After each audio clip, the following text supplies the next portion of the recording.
Gold, trusted gold buyers. మీరు తాకట్టు పెట్టిన బంగారాన్ని విడిపించి ఈ రోజు ఉన్న మార్కెట్ ధరకు కొనబడను.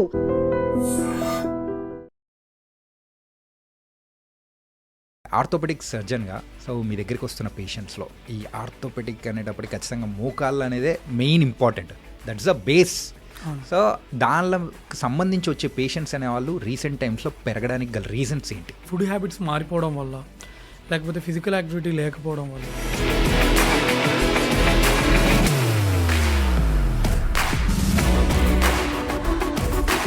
మెయిన్గా మన ఇండియాలో, సౌత్ ఇండియాలో పెరగడానికి గల రీజన్స్ ఏంటంటారు సార్? ఎనీ మూమెంట్ నీ కంప్లీట్కి ఇలా బెండ్ అయింది అనుకోండి,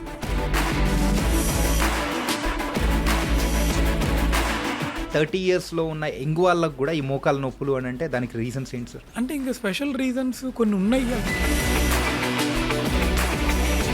వెరీ రేర్గా ఉంటాయి ఇవన్నీ. పిఆర్పి ట్రీట్మెంట్స్ ఎందుకు అలా ముందుకు చేయించుకోవడానికి పీపుల్ ఇంట్రెస్టెడ్ చూపిస్తున్నారు? ఎవరికైనా ఈ నీ రీప్లేస్మెంట్ చేయించుకొని ఫెయిల్ అయిన వాళ్ళు ఉంటారు కదండి, ఆల్టర్నేటివ్ కింద ఈ నీ రీప్లేస్మెంట్ సర్జరీ తర్వాత వచ్చే కాంప్లికేషన్స్ కానీ ఏదైనా ఉంటాయంటారా? చాలా ఉంటాయి sir.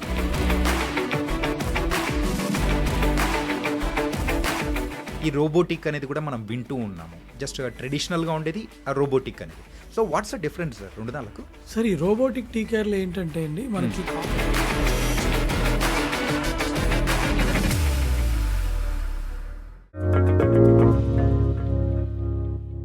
Hi guys, welcome to secrets of healthy life style with Chanakya. ఈరోజు మనము మన ప్రోగ్రాంలో మాట్లాడకపోతున్న టాపిక్ ఏంటంటే మెయిన్గా ఈ ఆర్థోపెటిక్ ప్రాబ్లమ్స్ ఏదైతే వస్తూ ఉంటాయో దాని గురించి మాట్లాడుకుందాం. అండ్ రీసెంట్ టైమ్స్లో అయితే ఆ ఒబెసిటీ వల్ల కానీ, మనకున్న ఫుడ్ హ్యాబిట్స్ వల్లకైనా కానీ, లేకపోతే స్మోకింగ్, డ్రింకింగ్ ఇలాంటి హ్యాబిట్స్ వల్ల మన బోన్ స్ట్రెంత్ అనేది కూడా తగ్గిపోతూ వస్తుంది. ఇలా తగ్గిపోవడం వల్ల ఏంటి అని అనుకుంటాం కదా, సో అది ఎలా లీడ్ చేస్తుందో తెలుసా? సో నీ రీప్లేస్మెంట్ సర్జరీస్కి వైపు వెళ్తూ ఉంది, అలాగే లెగ్మెంట్ సర్జరీస్ కానీ, ఇలా బోన్ స్ట్రెంత్ అనేది తగ్గిపోతూ రావడం వల్ల చాలా వరకు లైఫ్లో ఈ సర్జరీస్ వైపు వెళ్తున్నాం.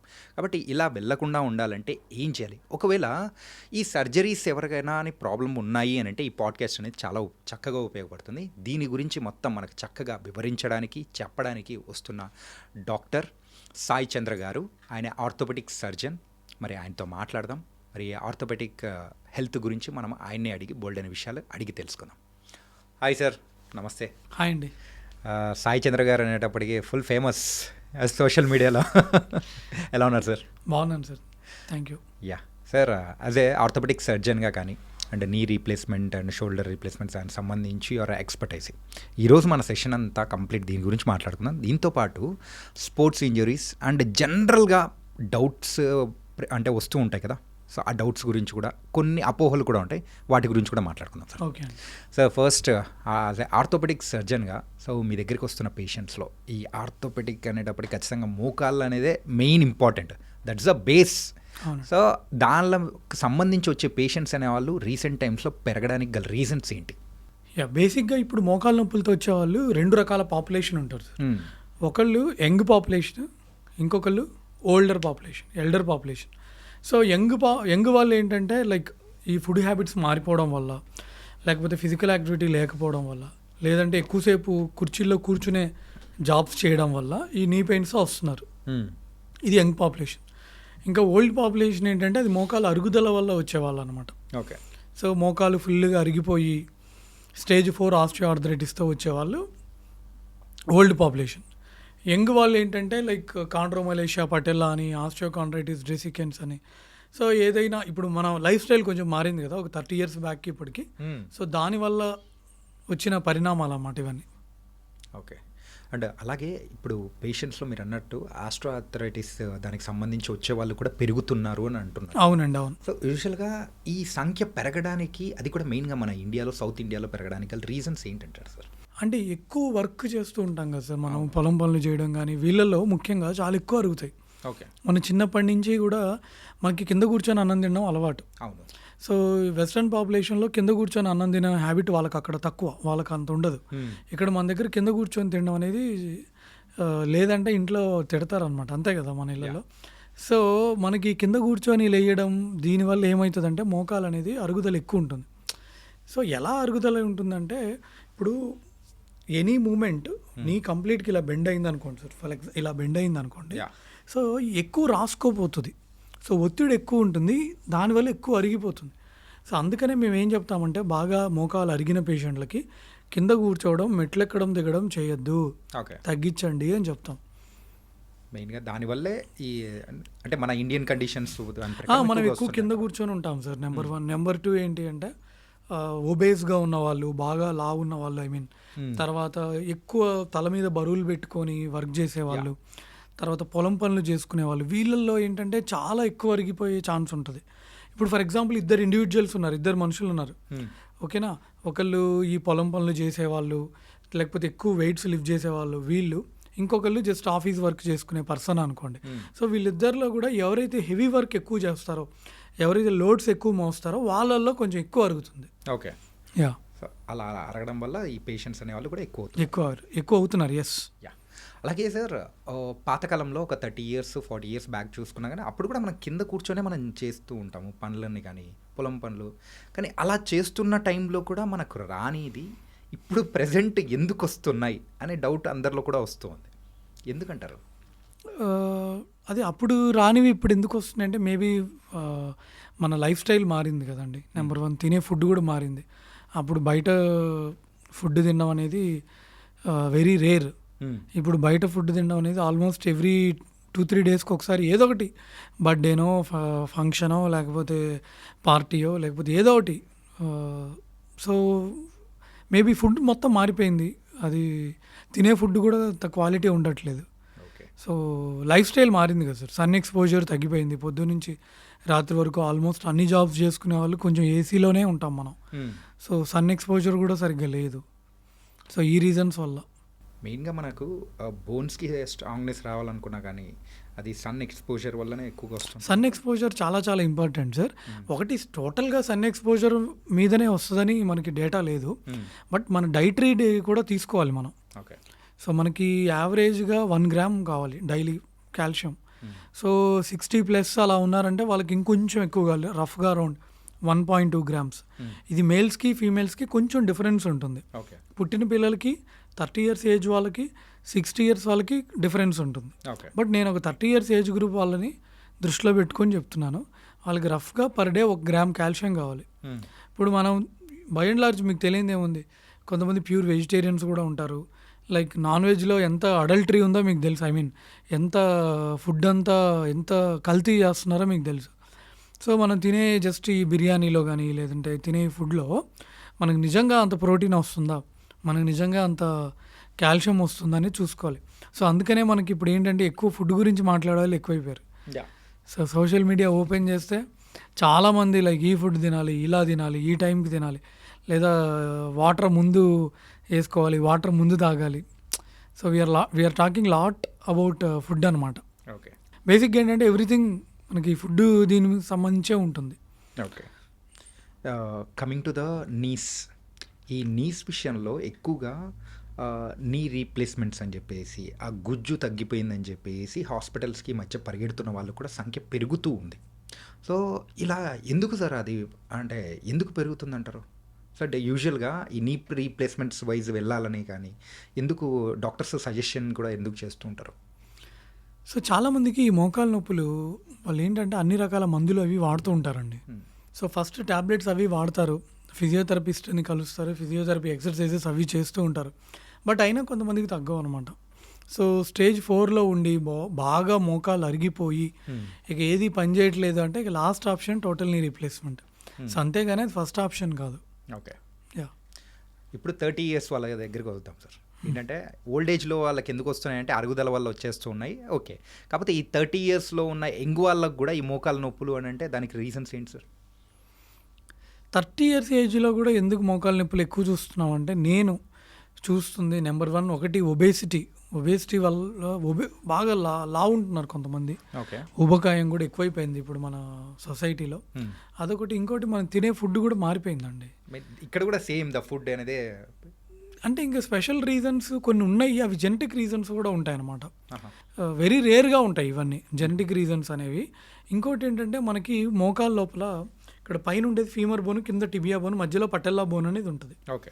సో ఈ పటెల్లాకి ఫీమర్ బోన్కి మధ్య రాపిడి పెరిగిపోయి సో కాండ్రోమలేషియా పటెల్లా అని కొన్ని కండిషన్స్ ఈ మధ్య ఎక్కువ చూస్తున్నాం మనం.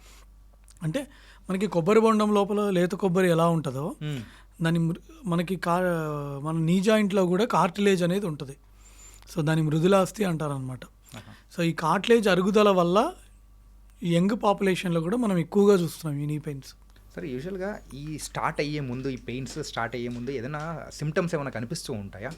సిమ్టమ్స్ ఏంటంటే మనకి రెస్ట్ ఒక హాఫ్ అన్ అవర్ కూర్చోగానే నీ పెయిన్స్. సో మూవీ థియేటర్స్ అయినా అని కూడా అంటారు దాన్ని. అంటే ఒక 1-2 అవర్స్ అలా కూర్చొని లేయాలంటే నీ పెయిన్స్ వస్తూ ఉంటాయి వాళ్ళలో. సో ఇది ఒక సిమ్టమ్ అనమాట. ఇంకా ఎక్కువ దూరం నడవలేకపోవడం, ఎక్కువ దూరం కొంచెం నడిస్తే మోకాళ్ళలో నొప్పులు రావడం. సో కొంతమందికి ఏంటంటే ఇక్కడ మీడియల్ జాయింట్ లైన్ టెండర్నెస్ అంటాం. అంటే ఈ నీ జాయింట్కి ఇది మీడియల్ సైడ్ కదా, సో ఇక్కడ వస్తూ ఉంటుంది కొంతమందికి. ఆ నీ విషయంలో ఒక్కొక్క ప్లేసెస్లో వచ్చేదానికి తగ్గట్టు ఆ తీవ్రత అనేది కూడా మారిపోతూ ఉంటుందంట. అవునండి, అవును. అది యాంటీరియర్ నీ పెయిన్ రావచ్చు, కొంతమందికి మీడియల్ జాయింట్ లైన్ టెండర్నెస్ ఉండొచ్చు, కొంతమందికి లేటరల్ సైడ్లో ఉండొచ్చు, కొంతమందికి పాప్లిటియల్ ఫోజా అంటే మన మోకాలు వెనకాల భాగాన్ని మనం పాప్లిటియల్ ఫోజా అంటాం. ఓకే. సో అక్కడ కూడా రావచ్చు. ఏదో నరం లాగినట్టు అట్లా టైప్లో ఏమైనా అనిపిస్తుంటుంది సార్? ఉండొచ్చు అండి, అలా కూడా ఉండొచ్చు. ఓకే. సో అలాంటివి వచ్చినప్పుడు కానీ వాళ్ళు తీసుకోవాల్సిన ప్రైమరీ జాగ్రత్తలు అంటే ఏం చెప్తారు సార్? ఇప్పుడు ఓన్లీ లైట్గానే ఉంది పెయిన్ సివియర్గా లేదు, లేదా ఇన్స్టెబిలిటీ ఏమీ లేదు, మనకి ఇన్స్టెబిలిటీ ఉందా లేదో చూడాలి. అంటే నడిచేటప్పుడు ఏమన్నా యంగ్ పాపులేషన్లో నడుస్తున్నప్పుడు కాలు ఏమన్నా ఇటు సైడ్కి వెళ్తుందా అనేది చూడాలి. దాన్ని ఇన్స్టెబిలిటీ అంటాం. సో లాకింగ్ ఏమన్నా ఉందా అని చూడాలి. లాకింగ్ అంటే ఏంటంటే ఒక పొజిషన్లో పట్టేయడం. సో ఇవి ఉన్నాయో లేదో చూడాలండి. సో ఇవి కనుక ఉన్నాయి అంటే అప్పుడు కొంచెం ప్రాబ్లం కొంచెం ఎక్కువ ఉన్నట్టు. సో వాళ్ళకి అవసరమైతే ఎక్స్రే, ఎంఆర్ఐ స్కాన్ చేసి దాన్ని బట్టి అది లిగమెంట్ ఏమైనా డ్యామేజ్ అయిందా అని చూసి దాన్ని బట్టి ట్రీట్మెంట్ అనేది ఇవ్వడం జరుగుతుంది. సో మీరు అడిగారు కదా ఇందాక మోకాలు నొప్పులు ఎందుకు పెరుగుతున్నాయంటే ఒక రీజన్ ఈ యంగ్ పాపులేషన్లో లిగమెంట్ ఇంజురీస్, మెనిస్కల్ ఇంజురీస్ అవ్వడం కూడా వన్ ఆఫ్ ద రీజన్ అనమాట. ఓకే. అంటే ఇప్పుడు మనకి మోకాల లోపల బోన్కి మధ్యలో 4 లిగమెంట్స్ ఉంటాయి సార్. ఏసీఎల్ అని ముందు వైపు, పీసీఎల్ అనేది వెనకాల వైపు, ఎంసీఎల్ అనేది లోపల వైపు, ఎల్సీఎల్ అనేది బయట వైపు. 4 లిగమెంట్స్ ఉంటాయి. మధ్యలో ఉండేది మెనిస్కస్ అనమాట. 2 ఎముకల మధ్యలో ఉండేది. ఓకేనా? సో వీటిల్లో ఏదన్నా టేర్ ఉందనుకోండి, చినిగిపోయింది అనుకోండి, అప్పుడు కూడా మనకి నొప్పులు రావచ్చు. సో అది చాలామంది కూడా నెగ్లిజెన్స్ చేసేసి వాళ్ళ రొటీన్ పనులు అనేది చేసుకుంటూ వెళ్ళిపోతుంటారు కదా. సో అట్లా వదిలేస్తే ఏమన్నా అది తీవ్రతరం అయ్యే అవకాశాలు ఉంటాయా? ఉంటుందండి. సో సింపుల్ ప్రాబ్లం పెద్ద ప్రాబ్లంగా అయ్యే ఛాన్స్ ఉంటుంది. లైక్ ఏసీఎల్ టేర్ పార్షియల్గా ఉందనుకోండి, దాన్ని వదిలేస్తే అశ్రద్ధ చేసి ఇంకా ప్రొలాంగ్డ్ రన్నింగ్ లేదా జంపింగ్ చేసినా, మళ్ళీ స్పోర్ట్స్ ఆడుతున్నప్పుడు మళ్ళీ కింద పడినా కూడా అది పార్షియల్ టేర్, కంప్లీట్ టేర్ అయ్యే అవకాశం ఉంటుంది. అట్లాగే మెనిస్కల్ లెగమెంట్స్ కూడా, మెనిస్కస్ కూడా సింపుల్ది మనం జాగ్రత్తలు తీసుకోకపోతే అది కాంప్లెక్స్ టేర్, సింపుల్ టేర్ కాస్త కాంప్లెక్స్ టేర్ అయ్యే అవకాశం ఉంటుంది. Okay. And PRP treatments recent టైమ్స్లో కూడా మనం బాగా వింటున్నాము. అవును సార్. అది ఈ మధ్య చాలా వరకు ప్రాచుర్యం అని కూడా అయిపోయింది అనమాట. ఎందుకు సార్ ఆ పిఆర్పి అనేది కూడా కొన్ని సంవత్సరాల క్రితం అంత తెలియని వాళ్ళు కూడా ఇప్పుడైతే ఏం చేయించుకున్నా అంటే పిఆర్పి ట్రీట్మెంట్ చేయించుకున్నా లెగ్స్కి అని చెప్పేసి అది ఒక ఫ్యాషన్లో చేయించుకోవడం అనేది మొదలుపెట్టారు. ఎందుకు అలా ముందుకు చేయించుకోవడానికి పీపుల్ ఇంట్రెస్ట్ చూపిస్తున్నారు సార్? పిఆర్పి బాగా ఇంత ఫేమస్ అవ్వడానికి బేసిక్గా ఏంటంటే కొంతమంది సర్జరీ అంటే భయం సార్. ఓకే. వాళ్ళకి మోకాలు చెప్పలు మార్చుకునే సర్జరీ అంటే లైక్ వాళ్ళ సర్కిల్లో కానీ లేదా వాళ్ళకి తెలిసిన వాళ్ళల్లో ఎవరికైనా ఈ నీ రీప్లేస్మెంట్ చేయించుకొని ఫెయిల్ అయిన వాళ్ళు ఉంటారు కదండి, వాళ్ళని చూసి వీళ్ళు చాలా భయపడతారు. సో వాళ్ళకి ఏంటంటే ఆ నొప్పులు తగ్గించుకోవడానికి they want some other non surgical option, alternative. So alternative కింద పిఆర్పిని చూస్తారు. ఇంకోటి పిఆర్పి సింపుల్ ఇంజెక్షనే కదా, సో ప్రమోషన్ కూడా ఎక్కువ ఉంది. జస్ట్ ఇంజెక్షనే కదా సార్, అది వాళ్ళు ఏం చేస్తారు లైక్ మన బ్లడ్ తీసుకొని మనకే ఒక ఇంజెక్షన్ రూపంలో మన బ్లడ్ తీసుకొని దాన్ని సెంట్రిఫ్యూజ్ చేసి పిఆర్పిని తయారు చేసి ప్లేట్లెట్ రిచ్ ప్లాస్మా మన జాయింట్లోకి ఇవ్వడం. So that is the procedure. So దాంట్లో సైడ్ ఎఫెక్ట్స్ కూడా ఏం లేవు కాబట్టి ఎక్కువ మంది ఓకే దీనికి వెళ్దాం అనేది చూస్తున్నారు. ఈ పిఆర్పి తీసుకున్న తర్వాత మరి ఎన్నెళ్ళ వరకు అది ఊరికే ఉంటుంది సార్? సార్ పిఆర్పి అనేది టెంపరీ మెథడ్ సార్. అదేమీ లైక్ ఒకసారి పిఆర్పి ఇంజెక్షన్ కనుక తీసుకుంటే ఇంకా జీవితకాలం నాకు నొప్పులు రావు అనేది ఏమి ఉండదు. మేబీ రఫ్గా 6 months నుంచి 2 years అండి, అంతే. 6 months నుంచి 2 years ఒకసారి తీసుకున్నప్పుడు. అంతే. కానీ ఇంకొకటి స్టేజ్ బట్టి కూడా ఉంటుంది సార్. ఇంకా మోకాలు కంప్లీట్గా అరిగిపోయింది, బోన్ రాసుకుంటుంది, స్టేజ్ 4లో ఉంది, లిటరల్గా ఇట్లా ఇలాగ నడుస్తున్నారు, ఇలాంటి గైట్ ఇట్లా వ్యాడ్లింగ్ గైట్తో వస్తున్నారంటే ఇలాంటి వాళ్ళకి అది అంత పనిచేయదు. Okay okay. ఎర్లీ స్టేజెస్లో మోకాలు అరిగిన వాళ్ళకి ఎంతో కొంత పనిచేస్తుంది, కానీ ఇక మోకాలంతా కంప్లీట్గా అరిగిపోయిన వాళ్ళకి అంత పనిచేయదు. ఈ సర్జికల్ సైడ్ వెళ్ళాలి అనుకుంటే ఎందుకు అంటే పీపుల్ కూడా భయపడుతూ ఉంటారు? అంటే దానివల్ల వచ్చే కాంప్లికేషన్స్ అనుకోవచ్చా, లేకపోతే ఎందుకని? అంతే కదా సార్, ఎవరైనా కూడా సర్జరీ అంటే భయపడతారు ఆబ్వియస్గా, ఎవరైనా, మీరైనా, నేనైనా అంతే. ఎందుకంటే దానికి ఒక 100 మందిలో ఒకళ్ళిద్దరికి ఇన్ఫెక్షన్ వచ్చే ఛాన్స్ ఉంటుంది. ఓకే. అది ఫెయిల్ అయ్యే ఛాన్స్ ఉంటుంది. సో ఇన్ఫెక్షన్ వచ్చిందంటే అది ఏదో సింపుల్గా ఉండదు మళ్ళీ దాని ట్రీట్మెంట్. సో దాని నుంచి ఫర్ ఎగ్జాంపుల్ చీమ్ గారుతుంది అనుకోండి, నీ రీప్లేస్మెంట్ అయిపోయి చీమ్ గారుతుంది అంటే సో దానికి అంత సింపుల్గా ఉండదు ట్రీట్మెంట్. సో మళ్ళీ ఇంప్లాంట్ తీసేసి సిమెంట్ స్పేసర్ పెట్టాలి. సిమెంట్ స్పేస్ యాంటీబయాటిక్ ఉన్న సిమెంట్ స్పేసర్ పెడతాం. ఓకే. సో మళ్ళీ 4 to 6 weeks తర్వాత ఈ సిమెంట్ స్పేసర్ తీసేసి మళ్ళీ రివిజన్ టీకేఆర్ అనేది చేయాలి. So it involves lot of cost అనమాట. ఓకే. సో ఇది మొత్తం ప్రాసెస్కి కొంచెం టైం పడుతుంది. సో అందుకని ఎవరైనా భయపడతారు. Okay okay. సో అంత కాంప్లికేటెడ్ కాబట్టి పీపుల్ ఆర్ కొంచెం హెసిటేట్ అవుతున్నారు అనమాట. అవునండి. And coming to the shoulder pains, ఈ షోల్డర్ రీప్లేస్మెంట్ కానీ లేకపోతే ఈ షోల్డర్ ఇంజురీస్ మెయిన్గా ఎందుకు జరుగుతూ ఉంటుంది నార్మల్ పీపుల్లో కూడా? వాళ్ళు అంటే ఎలాంటి తప్పుల వల్ల మెయిన్గా అలాంటి రిపీటెడ్ ఇంజురీస్ అనేది మనం చూస్తూ ఉంటాం? నా దగ్గరికి నేను రెగ్యులర్గా చూస్తుంటానండి పేషెంట్స్. వాళ్ళు జిమ్లో జాయిన్ అయ్యామని చెప్తారు, సడన్గా వెయిట్స్ లిఫ్ట్ చేసామని చెప్తారు.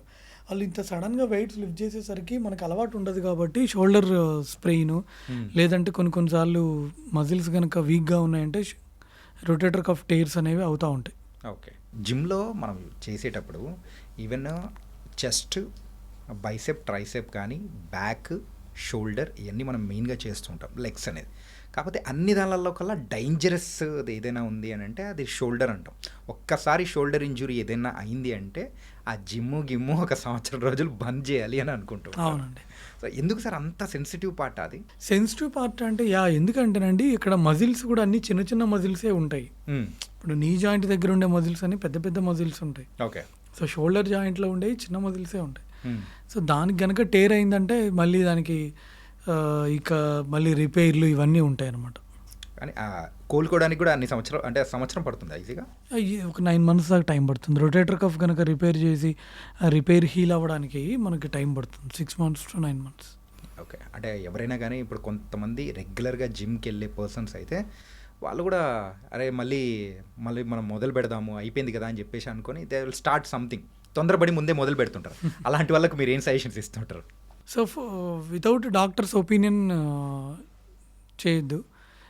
డాక్టర్ ఒపీనియన్ తీసుకొని డాక్టర్ గారు చెప్పిన తర్వాత వెళ్ళి జాయిన్ అవ్వండి, that is better. Okay sir. ఒకప్పుడు అయితే పాతకాలంలో చూస్తే ఎముకలు ఇరిగినా కానీ లేకపోతే ఏదైనా సంథింగ్ ప్రాబ్లం అయినా కానీ వెంటనే ఆ పుత్తూరు కట్ అని చెప్పేసి కట్టేసేసి దాని తర్వాత అంటే 1 month or 1.5 months పెట్టుకొని తీసేస్తూ ఉంటారు. కాకపోతే ఇప్పుడు వచ్చిన ట్రీట్మెంట్స్ ప్రకారం ఆ ప్లేట్స్ వేయడం కానీ ఏంటి మన బోన్స్ అనేది అంత వీక్ అయిపోయాయి అనుకోవచ్చా? అంటే ఇప్పుడు ఇది scientific way of treating a fracture అండి. So I'm not commenting on any other modalities of treatment, but most scientific way ఇది. ఇప్పుడు ఫర్ ఎగ్జాంపుల్ ఫీమర్ బోన్ ఇరిగింది అనుకోండి సార్, దానికి రాడ్ వేయాలా లేదా ప్లేట్ వేయాలా అనేది ఎలా డిసైడ్ చేస్తాము? పేషెంట్ యొక్క ఏజ్, డిస్ప్లేస్మెంట్ ఎలా ఉంది, ఫ్రాక్చర్ ఎక్కడ ఇరిగింది, ఎలా ఇరిగింది, ఎన్ని పీసుల కింద ఇరిగింది, సో పైన ఇరిగిందా, మధ్యలో ఇరిగిందా, చివరి ఇరిగిందా, పేషెంట్ వయసు ఎంత, ఇరిగితే 1 piece కింద ఇరిగిందా, 2 pieces కింద ఇరిగిందా, లేదా ఈ జాయింట్ దగ్గర ఇరిగిందా, సో దీన్ని బట్టి అది రాడ్డా ప్లేట్ అనేది చెప్తారు. ఓకే. అంతేగాని ఒకప్పుడు అలా ఇరిగింది ఇప్పుడు ఇలా అలా కాదు. అంటే ఇప్పుడున్న టెక్నాలజీ ప్రకారము ఈ ప్లేట్ కానీ ఈ రాడ్ వేయడం కానీ అనేది కూడా ఎంతవరకు కరెక్ట్ అంటారు? కరెక్ట్ ట్రీట్మెంటే కదండి అది. కరెక్ట్ ట్రీట్మెంట్ మంచి ట్రీట్మెంట్ అది. అంటే మన ఊర్లలో ఉన్న బామ్మ వాళ్ళని ఎవరినైనా అడిగామనుకోండి, వాళ్ళు ఏమంటారంటే పుత్తూరు కట్టు కట్టించుకొని వచ్చారే అయిపోతుంది అని చెప్పేసి అనేవాళ్ళు. సో ఇప్పుడు ఇట్లా ప్లేట్ పెట్టించుకొని వచ్చామంటే అదేంట్రా అని చెప్పేసి షాక్ అయిపోతూ అట్లా ఉంటుంటారు కదా. So that's why asked this question. కరెక్టే అండి. బట్ ఏంటంటే యాక్చువల్గా చాలామంది పుత్తూరు కట్లు అవి అంటుంటారు, బట్ దాంట్లో కూడా చాలా వరకు కాంప్లికేషన్స్ కూడా ఉంటాయి. అంటే మనకి మేము ఎక్కువ రెగ్యులర్ చూస్తుంటాం కాబట్టి చెప్తున్నాం. ఓకే. సో ఇప్పుడు మనం రాడ్డా ప్లేటా కొన్నిటికి సర్జరీ అవసరం లేనివి కూడా ఉంటాయి. సో ఇట్ డిపెండ్స్ అపాన్ చెప్పా కదా సార్, ఫ్రాక్చర్ ఎక్కడైంది, ఎలా అయింది, ఎన్ని పీసుల కింద ఇరిగింది, ఆ పేషెంట్ యొక్క ఏజ్ ఎంత, దీన్ని బట్టి మనం సర్జరీ చేయాలా లేదా, చేస్తే ఎట్లాంటి సర్జరీ చేయాలి అనేది డిపెండ్ అయి ఉంటుంది. ఓకే. అండ్ మన బోన్ ఒక స్ట్రెంగ్త్ అనేది కూడా రాను రాను తగ్గిపోతుందా లేకపోతే ఎలా ఉంటుంది ప్రజెంట్? తగ్గిపోతుందండి. తగ్గిపోతుంది. ఒక ఏజ్ వచ్చిన తర్వాత బోన్ స్ట్రెంత్ అనేది తగ్గిపోతుంది. ఓకే. మనకి హైయెస్ట్ ఉండేది ఏంటంటే 25 to 35 ఏజ్ గ్రూప్ మధ్యలో ఉండేది స్ట్రాంగ్గా ఉంటాయి. వన్స్ మీరు 50కి వచ్చారు, 60కి వచ్చారంటే ఆటోమేటిక్గా మీ బోన్స్లో బలం తగ్గిపోతుంది. మరి ఆ బోన్ స్ట్రాంగ్గా ఉంచుకోవాలంటే ఏం చేయాలి సార్? బోన్ స్ట్రాంగ్గా ఉంచుకోవాలి అంటే నెంబర్ 1 ఆల్కహాల్కి స్మోకింగ్కి దూరంగా ఉండాలి. ఓకే. నెంబర్ 1. నెంబర్ 2 ఈ షుగర్ డ్రింక్స్, కార్బోనేటెడ్ డ్రింక్స్ అంటే లైక్ ఈ సోడాలు అంటాం కదా, సోడాలు చాలామంది బిర్యానీ తిన్న తర్వాత ఆ సోడాలు తాగుతారు. తాగితే ఆ బేవ్ అనే సౌండ్ వస్తుంది. అది వస్తే వాళ్ళకి ఏదో చాలా బాగా అయింది అనుకుంటారు. సో ఆ సోడాలు తాగడం వల్ల ఏమవుతుందంటే బోన్స్ కూడా డ్యామేజ్ అవుతాయి. సో స్మోకింగ్, ఆల్కహాల్ని స్టాప్ చేయాలి. ఈ సోడాలు తాగడం వాటిని ఆ హ్యాబిట్ని కూడా మానేసుకోవాలి. అంటే ఎంత తక్కువ కుదిరితే అంత తక్కువ తీసుకోవాలి అంతే. ఓకేనా. తర్వాత రెగ్యులర్గా వైటమిన్ D3, సీరం కాల్షియము, తర్వాత ఇలాంటి టెస్ట్లు అవసరమైనవి చేయించుకోవాలి. తర్వాత BMD టెస్ట్లు చేయించుకోవాలి. సీరం కాల్షియము, వైటమిన్ D కనుక తక్కువ ఉంటే మీ డాక్టర్ గారు అడ్వైస్ తీసుకొని దాని ప్రకారంగా ట్రీట్మెంట్ తీసుకోవాలి. సో ఎండలో అయితే ఖచ్చితంగా అట్లీస్ట్ డైలీ ఒక 1/2 అవర్, మార్నింగ్ 8 లోపల 9 లోపల, ఈవినింగ్ 2 తర్వాత, 2 or 3 తర్వాత 1/2 అవర్ అయినా మనం ఎక్స్పోజ్ అయితే బెస్ట్. ఇంకా మొబిలైజేషన్ చాలా ఇంపార్టెంట్ అండి. అంటే మనిషి నడవడం అనేది చాలా ఇంపార్టెంట్. మీకు ఇప్పుడు 2 పేషెంట్స్ ఉన్నారు. ఒక పేషెంట్ నడుస్తున్నాడు, ఒక పేషెంట్ 1 నెల రోజులు మంచం మీదే ఉన్నాడు. ఎవరైనా ఒక మనిషి 1 నెల రోజులు మంచం మీదే పడుకొని ఉన్నారంటే బోన్స్ కూడా వీక్ అయిపోతాయి సార్. వీక్ అయిపోతాయి. నడుస్తూ ఉండాలి. యూజ్ చేయకపోయినా వీక్ అయిపోతాయి. నడుస్తూ ఉండాలి మనిషి అనేవాడు. నడుస్తూ ఉంటేనే స్ట్రాంగ్గా ఉంటాయి. ఇమ్మొబిలైజేషన్ చేసామంటే బోన్స్ వీక్ అయిపోతాయి, ఇరిగిపోవడానికి ఛాన్స్ ఎక్కువ ఉంటుంది. స్ట్రెంత్ అనేది కూడా తగ్గిపోతుంది. Yes sir. సో అందుకని వాళ్ళు నడవడానికి ప్రయారిటీ ఇవ్వాలి. సార్, ఈ బోన్స్ మనకు స్ట్రాంగ్గా ఉండడం కోసం ఏ కైండ్ ఆఫ్ ఫుడ్ కానీ ఇలాంటివి తీసుకుంటే బెటర్ అంటారు? చాలా మంచి క్వశ్చన్ అడిగారు సార్. నన్ను చాలామంది పేషెంట్స్ అడిగేది ఇదే సార్, బోన్ స్ట్రెంత్ అవ్వడానికి నేను ఏ ఫుడ్ తీసుకోవాలని అడుగుతారు. నేను వాళ్ళకి ఏం చెప్తానంటే ఇది రెండుగా చెప్తాను. ఓకే. ఏది తినాలి, ఏది తినకూడదు. ఎందుకంటే ఇక్కడ ఏం తినకూడదు అనేది more important. Like cool drinks, తర్వాత ఈ ప్యాక్డ్ ఫుడ్స్ నిజంగా బోన్స్కి మంచిది కాదండి. మీరు అనుకోవచ్చు అదేం సార్ కూల్ డ్రింక్స్ వల్ల ఏమవుతుంది, ఈ ప్యాక్డ్ ఫుడ్స్ వల్ల ఏమవుతుంది అంటే దెర్ ఆర్ మెనీ స్టడీస్. ఈ వీటిల్లో ఉండే ఈ కెమికల్స్ వల్ల బోన్స్ అనేవి డ్యామేజ్ అవుతున్నాయి, బోన్స్ ఎఫెక్ట్ అయిపోతున్నాయి. బోన్ యొక్క రిసార్ప్షన్, మనకి బోన్ ఎలా ఉంటుందంటే సార్ కంటిన్యూస్గా ఫామ్ అవుతూ ఉంటుంది, కంటిన్యూస్గా రిసార్ప్షన్ అవుతూ ఉంటుంది. అంటే కొత్త బోన్ వస్తూ ఉంటుంది, కొంచెం ఆస్టియోబ్లాస్ట్స్ ఉంటాయి, ఆస్టియోక్లాస్ట్స్ ఉంటాయి, ఆస్టియోసైట్స్ ఉంటాయి. ఆస్టియోబ్లాస్ట్ ఏం చేస్తుంది అంటే కొత్త బోన్ ఫామ్ చేస్తుంది. ఆస్టియోసైట్ ఏం చేస్తుందంటే బోన్ హెల్త్ మెయింటైన్ చేస్తుంది. ఆస్టియోక్లాస్ట్ ఏం చేస్తుందంటే బోన్ని లాగేసుకుంటుంది, రిజార్ప్షన్ అంటాం. ఓకేనా. సో ఈ కూల్ డ్రింక్స్, తర్వాత ఈ ప్యాక్డ్ ఫుడ్స్ తినడం వల్ల ఏమవుతుందంటే ఈ ఆస్టియోక్లాస్ట్ యాక్టివిటీ సరిగ్గా జరగకపోవడం వల్ల రిజార్ప్షన్ అనేది ఎక్కువైపోతూ ఉండి బోన్స్ వీక్ అయిపోతూ ఉంటాయి అన్నమాట. సో అందుకని ఈ కూల్ డ్రింక్స్లో ఈ సోడా ఉండేవి, వీటిలో ఈ ఫాస్ఫరిక్ యాసిడ్ ఉండడం, ఇట్లాంటివన్నీ అంత హెల్త్కి మంచిది కాదు. సో ఇవి తీసుకోకూడదని ఐటమ్స్. ఇక తినడానికి ఏమేం కావాలి, ఏవేవి తీసుకోవాలంటే మెయిన్గా నేను చెప్పేది పేషెంట్స్కి పాలు, ఆకుకూరలు, గుడ్లు, రాగి జావా. అంటే చాలా ఐటమ్స్ లిస్ట్ ఉంటుంది. ఆ లిస్ట్ అంతా చెప్పడం కన్నా జస్ట్ ఒక 3-4 ఐటమ్స్తో కంక్లూడ్ చేయడానికి పాలు తాగడం, ఆకుకూరలు, గ్రీన్ లీఫీ వెజిటబుల్స్ చాలా చాలా చాలా మంచిది బోన్ హెల్త్కి. కంటికి ఎలాగ మంచిదో బోన్ హెల్త్ కూడా అలాగే మంచిది. రాగి జావా చాలా చాలా మంచిదండి. దాంట్లో కాల్షియం, వైటమిన్స్, మినరల్స్ అన్నీ ఉంటాయి. తర్వాత మీరు తీసుకోగలిగితే ఆల్మండ్స్, డ్రై ఫ్రూట్స్ అవి కూడా తినొచ్చు హ్యాపీగా. ఓకే. పిల్లలకి చాక్లెట్లు తర్వాత ఇట్లాంటివి ఈ ప్యాక్డ్ ఫుడ్స్ ఇచ్చే బదులు శుభ్రంగా 4 డ్రై ఫ్రూట్స్ ఇచ్చి దాంతో లడ్డూలు కూడా చేయాల్సిన అవసరం లేదు. జస్ట్ 4-5 బాదం కానీ పిస్తా కానీ అవి వాళ్ళు తిన్నా హ్యాపీ. ఓకే. సో ఆర్థోపెడిక్ సర్జన్గా sir, so total knee replacement అని చెప్పేసి మనం వింటూ ఉంటాము. యాక్చువల్గా ఈ టోటల్ నీ రీప్లేస్మెంట్ అనేది కూడా యూజువల్గా ఎప్పుడు చేయించుకోవాలి? టోటల్ నీ రీప్లేస్మెంట్ సర్జరీ ఎప్పుడు చేయించుకోవాలంటే ఎవరైనా ఒక పేషెంట్కి ఒక 55 ఇయర్స్ ఏజ్ వచ్చినాయి, okay, 55 to 60 ideal age group sir. అదేంటి సార్ 40గా చేసుకోకూడదు అంటే 40కి కూడా చేయొచ్చు. కొన్ని ఎక్సెప్షనల్ కండిషన్స్లో 40కి కూడా చేస్తాం. కానీ 55 to 60 ఏజ్ గ్రూప్ వాళ్ళకి కనుక చేస్తే మనం వేసే ఇంప్లాంట్ రఫ్గా 15 to 20 ఇయర్స్ వస్తుంది. సో 60 ఏళ్ళ వాళ్ళు చేయించుకున్నారు అనుకోండి, మనం చేసే ఇంప్లాంట్ మనం ఏదైతే ఇంప్లాంట్ పెడుతున్నామో అది రఫ్గా ఒక 15-20 ఇయర్స్ వస్తుంది. సో ఒక 75 ఇయర్స్ ఏజ్ వరకు వస్తుంది. సో మన ఇండియాలో యావరేజ్ లైఫ్ ఎక్స్పెక్టెన్సీ 72 ఇయర్స్ అనమాట. ఓకేనా? సో వాళ్ళ లైఫ్కి అది కరెక్ట్గా సరిపోతుందనే ఆ ఉద్దేశంతో ఆ ఏజ్ గ్రూప్ వాళ్ళకి మనం సజెస్ట్ చేస్తాం అనమాట. అలా అని కొంతమంది రుమటైడ్ ఆర్థరైటిస్ పేషెంట్లకి కొన్ని ఎక్సెప్షనల్ కండిషన్స్లో ముందే చేస్తాం. It doesn't mean like every వన్కి ప్రతి ఒక్కరికి ముందే చేస్తామని కాదు.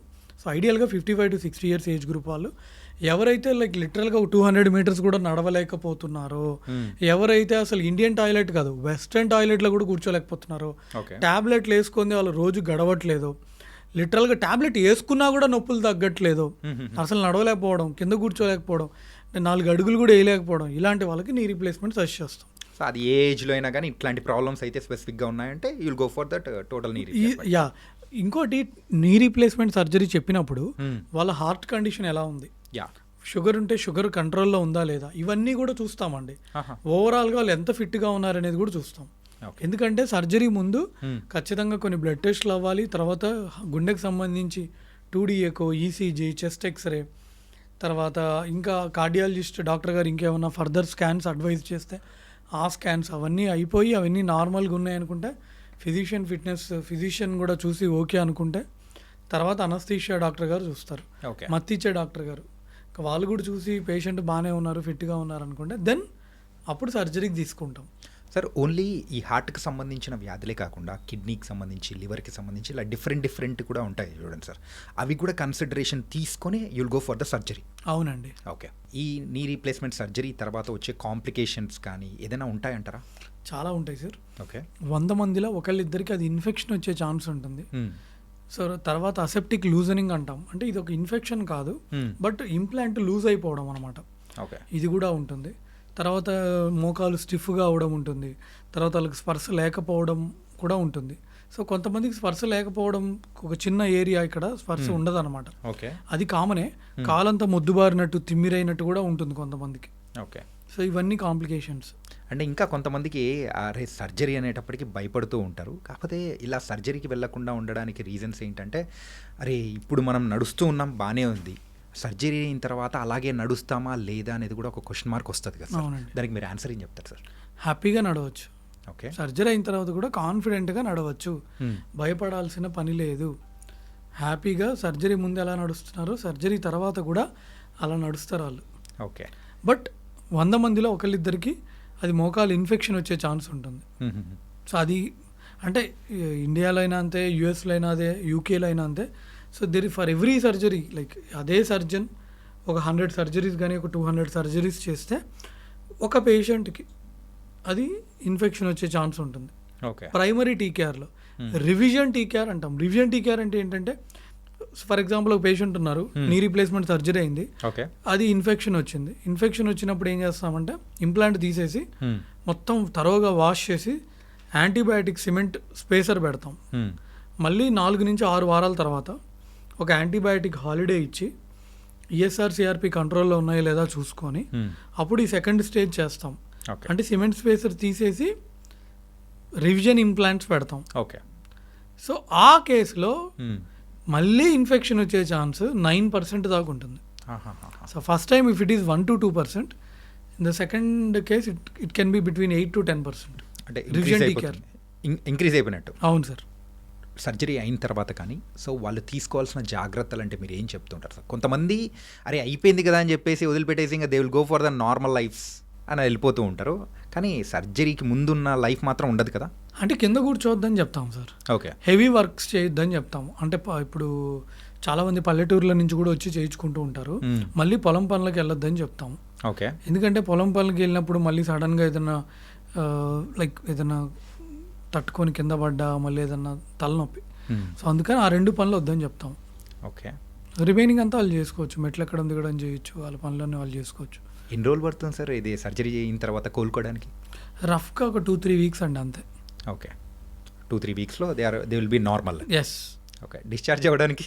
డిశ్చార్జ్ ఆఫ్టర్ 3 డేస్కి డిశ్చార్జ్ చేస్తాం. ఆఫ్టర్ 3 డేస్కి ఈరోజు సర్జరీ అవుతే 3 డేస్ తర్వాత డిశ్చార్జ్ చేస్తాము. పక్క రోజు నుంచి నడిపిస్తాము, ఓకే. ఫిజియోథెరపీ చేయిస్తాము. ఈ ఫిజియోథెరపీ అనేది కూడా ఎన్నాళ్ళు చేయించుకుంటూ ఉండాలి వాళ్ళు? రఫ్గా నేను 2-3 వీక్స్ చేయించుకోమని చెప్తాను సార్. ఫిజియోథెరపీ కంపల్సరీ అవసరం అండి, ఎందుకంటే ఫిజియోథెరపీ చేస్తే మనకి కండరాలు గట్టిపడతాయి. ఓకే. మనం ఏ అప్రోచ్ ద్వారా చేసినా కూడా ఫిజియోథెరపీ అనేది కంపల్సరీ కావాలి సార్. ఓకే. అలాగే ఇంప్లాంట్స్ గురించి మరి మాట్లాడారు. అసలు ఈ ఇంప్లాంట్స్ అనేది కూడా సో ఎలాంటి ఇంప్లాంట్స్ అనేది కూడా యూజ్ చేస్తూ ఉంటారు సార్? దీంట్లో రకరకాలు ఉన్నాయి సార్, అంటే ఆక్సినియం అని, కోబాల్ట్ క్రోమ్ అని ఇట్లా. సో ఒక్కొక్క కంపెనీ ఒక్కొక్కది ఉంటుంది. సో నేను యూజువల్గా రెగ్యులర్గా ఎక్కువ జాన్సన్ది వాడుతుంటాను, మిగతావి కూడా వాడుతుంటాను, అట్లేం లేదు. సో కోబాల్ట్ క్రోము, టైటానియము, తర్వాత ఆక్సినియం అవి ఉంటాయండి. ఓకే. ఈ టోటల్ నీ రీప్లేస్మెంట్ సర్జరీ విషయానికి వచ్చేటప్పటికి దెర్ ఇస్ అనే డిఫరెంట్ కైండ్ ఆఫ్ సర్జరీస్ అనేది కూడా ఉంటాయి కదా. ఇప్పుడు టెక్నాలజీ పెరిగిపోయింది, ఈ రోబోటిక్ అనేది కూడా మనం వింటూ ఉన్నాము. జస్ట్ ట్రెడిషనల్గా ఉండేది ఆ రోబోటిక్ అనేది. So what's the difference sir 2 దానికి? సార్ ఈ రోబోటిక్ టీకేర్లో ఏంటంటే అండి మనకి కాంప్లెక్స్ కేసెస్కి బాగా హెల్ప్ అవుతుంది. సో యాక్యురేట్గా కట్స్ తీసుకోవచ్చు, అలైన్మెంట్ కూడా పర్ఫెక్ట్గా ఉందా లేదా ఇవన్నీ చూడొచ్చు. ఓకే. సో సింపుల్ కేసెస్కి మనం రెగ్యులర్గా చేసే టెక్నిక్ సరిపోతుంది, కానీ బట్ ఏదైనా కాంప్లెక్స్ కేసెస్ ఫీమర్ నెయిల్ ఉంది ఆల్రెడీ, సో ఇలాంటి కేసెస్ చేయడానికి మనకి రోబో ఉంటే బెటర్ అనమాట. ఓకే. కానీ ఇప్పుడు ప్రెసెంట్ ఎక్కువ ఏది జరుగుతుంది sir, traditional or this robotic? So ఇండియాలో ఇంకా ట్రెడిషనల్ వేలోనే జరుగుతుంది సార్, కొన్ని సెంటర్స్లోనే ఉంది robo, but by and large ఇండియాలో ఎక్కువ కేసెస్ అయితే ట్రెడిషనల్ వేలోనే జరుగుతున్నాయి. And is it expensive? Expensive అంటే అంత ఎక్స్పెన్సివ్ ఏం కాదు సార్, ఇన్సూరెన్స్ ఉంటే ఇన్సూరెన్స్లో కవర్ అవుతుందండి. సో హాస్పిటల్ బట్టి రఫ్గా ఉంటుంది ఓకే కాస్ట్. అండ్ ఇంకొకటి ఏంటంటే కాలు వంకర్లు అనేది కూడా తగ్గిపోతూ ఉందా ఈ సర్జరీ ద్వారా? కానీ చాలామంది క్వశ్చన్ అడుగుతారు సార్, నాకు కాలు ఈ వంకరగా ఉంది కదండి, కాలు మళ్ళీ కంప్లీట్గా స్ట్రైట్ అయిపోతుందా అని. కంప్లీట్గా స్ట్రైట్ అయిపోదు, కొంచెం కరెక్ట్ అవుతుంది. ఇప్పుడు కాలు ఇలాగా వాళ్ళకి మొత్తం బెండ్ అయిపోతుంది కదా సార్. అవును సార్. సో అందరికి కాదు, కొంతమందికి. సో వాళ్ళకి మొత్తం ఇలాగ స్ట్రైట్ అయిపోదు, కొంతవరకు స్ట్రైట్ అవుతుంది.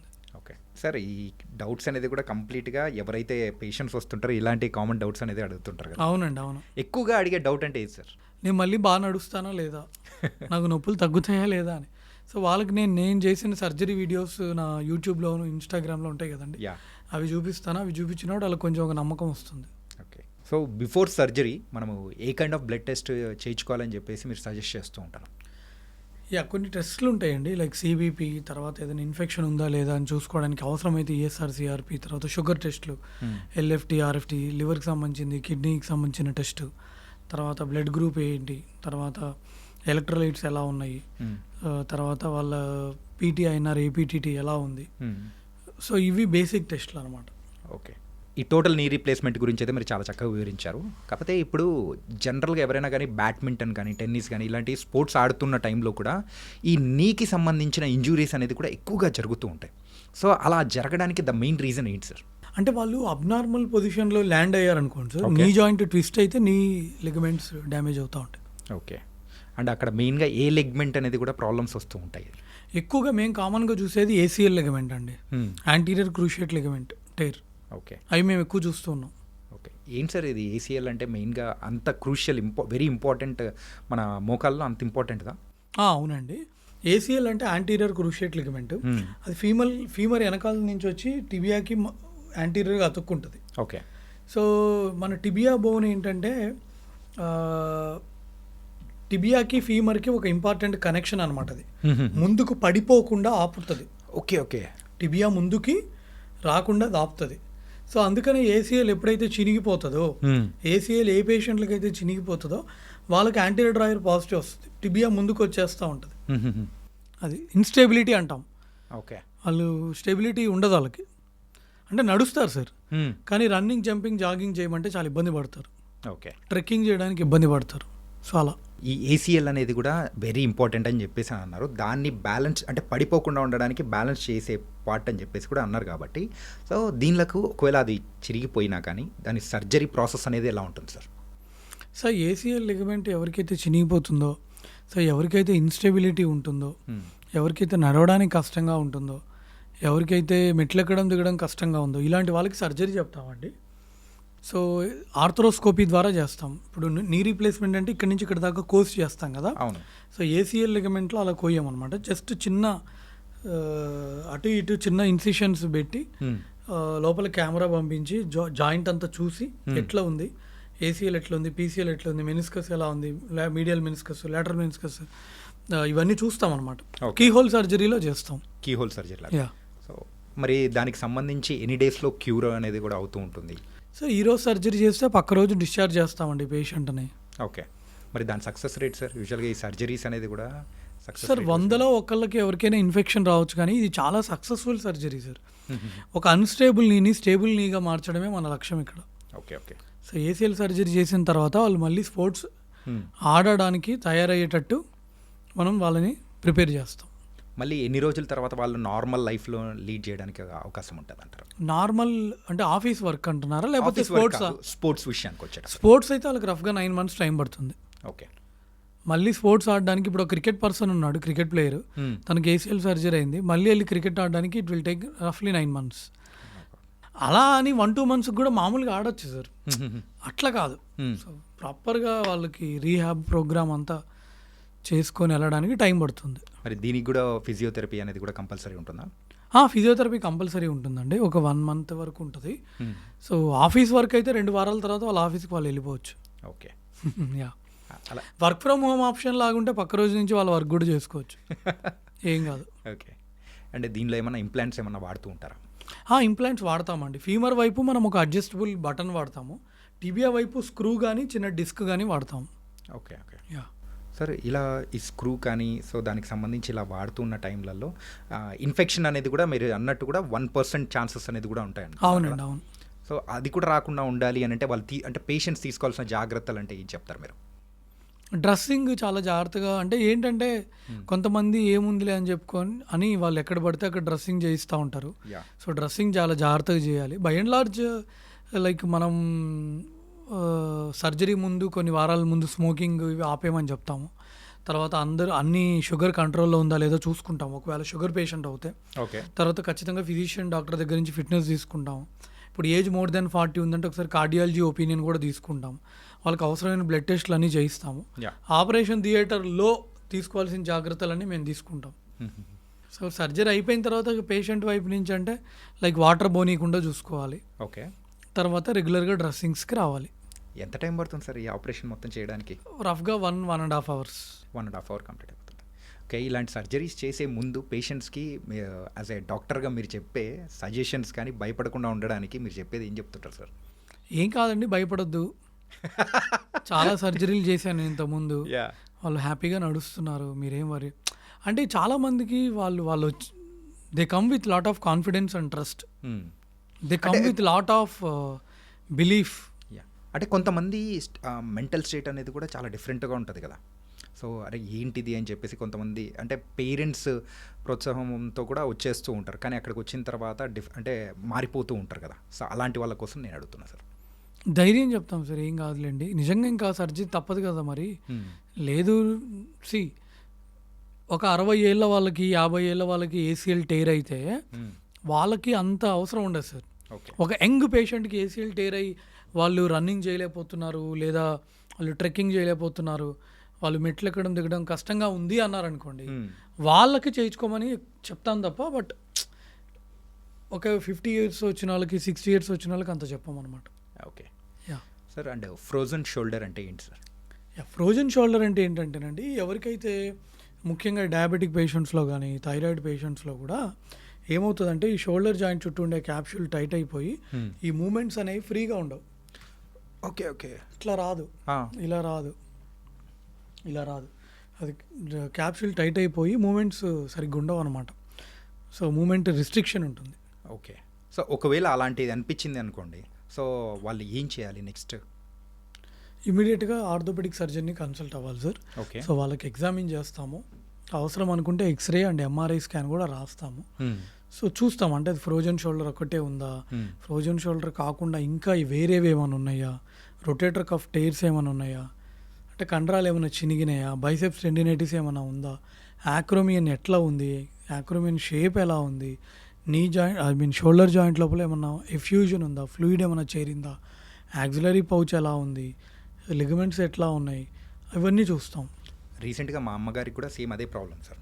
ఏంటంటే అది నిద్రలో పట్టేసిందేమో అని అనుకున్నాం, కానీ but after 1-2 days she became normal. మీరు అన్నట్టు కూడా ఇలా హ్యాండ్ అనేది ఎత్తనీకోకుండా అట్లే అయిపోయింది.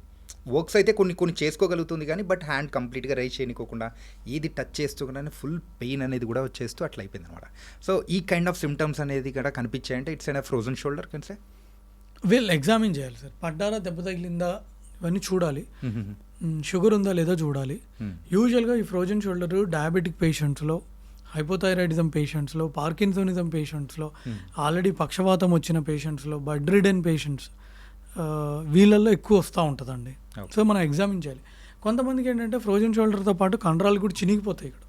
అంటే సడన్గా బకెట్ లిఫ్ట్ చేసిన, లేదా జిమ్కి వెళ్ళి ఏదైనా వెయిట్స్ లిఫ్ట్ చేసిన, లేదన్నా గోడ గట్టిగా గుద్దుకున్నా, లేదన్నా కింద పడ్డా కూడా రొటేటర్ కఫ్ మజిల్స్ చినిగిపోతాయి, కండరాలు చినిగిపోతాయి అనమాట. కండరాలు చినిగినప్పుడు కూడా సో వాళ్ళకి చేయి లేపడానికి రాదు, కష్టంగా ఉంటుంది. మరి అలాంటి వాళ్ళకు చికిత్స అంటే మీరు ఏం చెప్తారు సార్? సర్జరీనేనా?